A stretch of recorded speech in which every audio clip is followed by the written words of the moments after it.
आज काय विशेष या बातमीपत्रामध्ये आपण सुरुवातीला पाहूया आज लक्ष वेधून करणाऱ्या 3 महत्त्वाच्या बातम्या।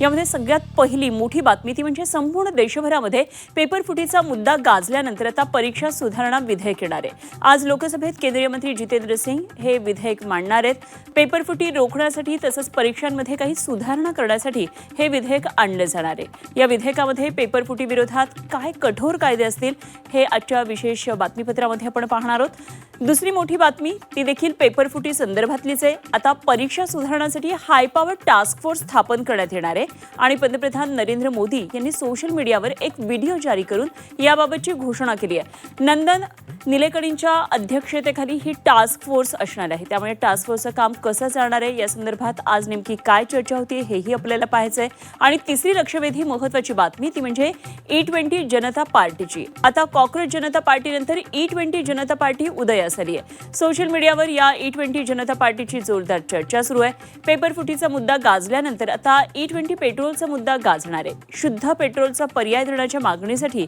E20 जनता पार्टीची निर्मिती झाली आणि या संदर्भातलं आणखी सविस्तर वृत्त आपण या बातमीपत्रामध्ये पाहणार आहोत।